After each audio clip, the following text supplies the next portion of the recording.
should be your favorite rapper. I'm a good looking rapper. It's good looking at me, ain't it? Yeah, it's the Archivest, y'all. Exclusively interviewing Tre Nyce. Yeah. A young A on the motherfucking keyboard doing this thing right now. So who is Tre Nyce? Tre Nyce is the future. Tre Nyce is that fucking dude. Anybody hating on me, it is what it is. I'm gonna keep making good music. He who makes the greatest music becomes the greatest. And that's what I'm gonna be. And tell us how you got involved with the Battle Axe Warriors. I got involved with the Battle Axe Warriors just through the laws of attraction and just through people knowing other people and just common interests, common respect. I came up, I met Prev through a mutual friend, and then we went down and made the tracks. Came up to his crib, to Rob the Vikings' crib. What up, Rob? And we made Bang Bang that night, the same night that I met Prev and Rob. The very first night I met them, I went up to the house, started vibing, and I stood out on the balcony and just made Bang Bang right there. And then from that point on, we started building a rapport. I went up to Kelowna, met up with the big homie Mad Child. What up, Mad Child? And since then, we've just been running, trying to get what we can do. And try to take off with this music, do the best we can, you know? And tell us about Brand New. Brand New? Brand New is my beat team, which is like consists of this young man right here, young A. Yeah. Myself. And of course, Mitchy Ping Ping. What up, Mitch? Crazy ass white boy. And that's just three of us. We do what we do. That's Brand New. But as far as like putting out music and what the umbrella's gonna be, that's gonna be fam life, fortune and money life. FAM, fortune and money. Get it through your head or get dead. You dig? And tell us how it's been working with Battle Axe so far, touring across the country as well as in the United States. It's been everything, really, like from a learning experience to life lessons to just shit that you'll never forget, you know what I mean? So what is it like to tour with Battle Axe across North America? Tell us about that. Touring with Battle Axe across North America is like rolling out with your brothers on the road, and it's you and your bros on the road, and everything that comes to you, it's like you might see a couple things and you and your bro might look at each other and be like, yo, did you see that girl just did right there? That shit, you know what I mean? So touring with Battle Axe has been a real learning experience. I really owe Mad, Prev, and Rob a whole lot as far as developing me as a man and as an artist and just understanding. I'm 21 years old.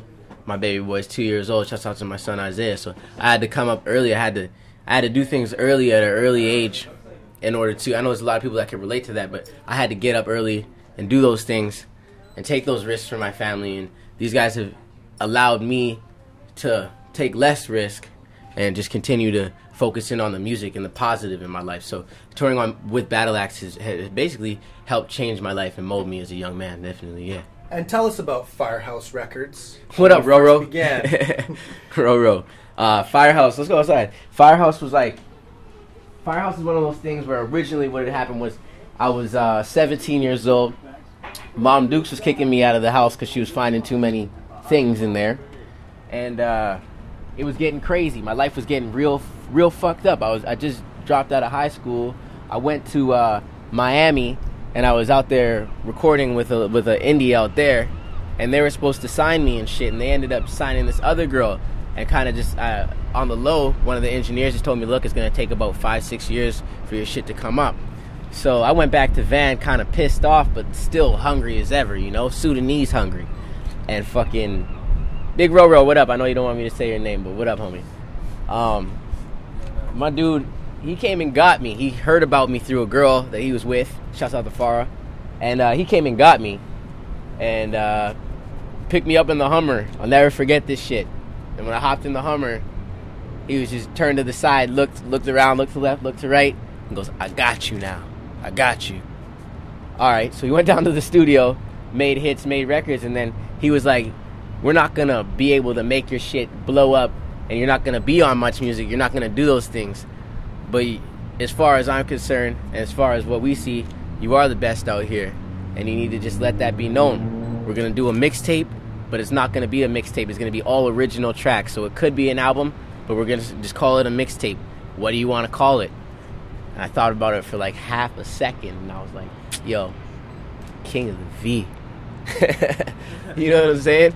And then from that point on, whatever, there was some, mixed feelings in the streets, as there would be with anything, but I really think if you look at it from a solo perspective, as far as what artists are doing and what artists have done in this city from a solo level, there's probably not a lot of people eclipsing me right now on that level. So if you, whatever you want to put it on a musical level as far as hip-hop goes, I do feel, you can't fuck with me, you know what I mean? But if you're rapping and if you're involved in any form of entertainment, whether it's sports, acting, clothing, or fucking music, my bad, or music, guess what? If you ain't doing it to be the best, don't fucking do it, because you're just wasting your time. So that was my whole mentality behind that, and with Firehouse Records. And so that's what we did, and we did it well, and we had a great time, and we're still family, and we're still, everything's still good. I still see the big homie all the time, and we still link up and do what we do. So it's a beautiful thing, And tell us one of your best shows that you were part of in Swollen Members, touring across the country. One of the best shows I was a part of in Swollen, touring across the country. What up, Mitch? Fool. Yeah, the Olympics, man. The Olympics was like, that was an amazing feeling. Like, seeing that many people react to my hook. I'm a warrior. Don't forget that shit. But seeing all those people react to this shit like that was really, like, it was amazing for me. Like, to see that, I was like, holy shit. My music's starting to make a little bit of an imprint.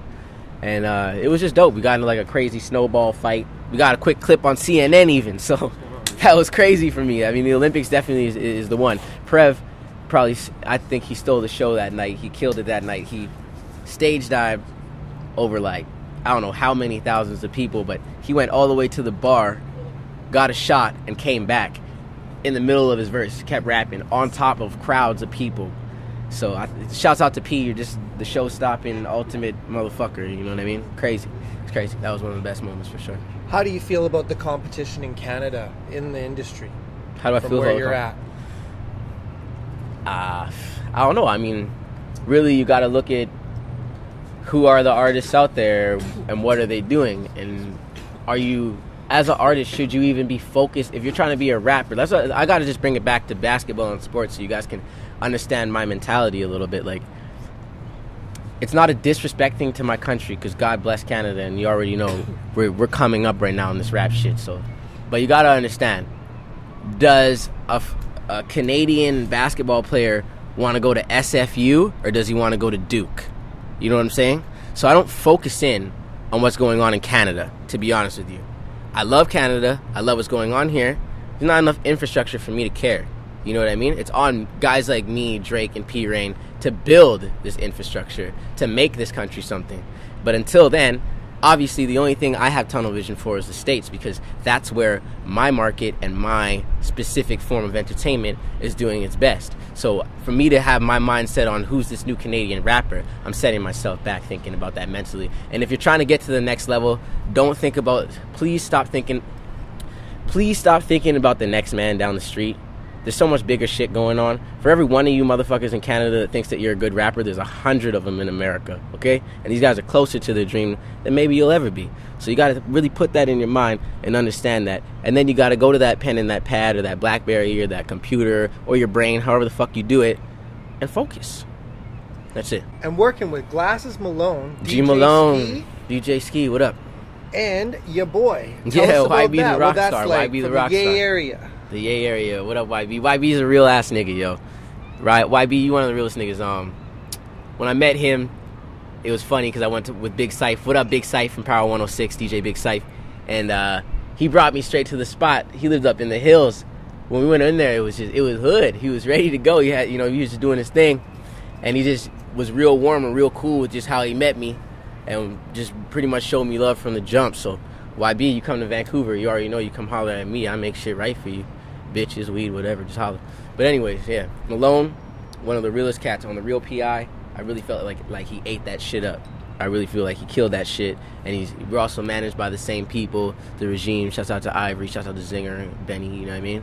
So it's all love, really, you know what I'm saying? Oh my God. Ski, salute. Just here, just working. Ski brings me into Ski TV, hears my shit, shows me a lot of love, and just allows me to keep developing myself as an artist. And that's the main thing. When I go out to Cali, he lets that studio get open up for me.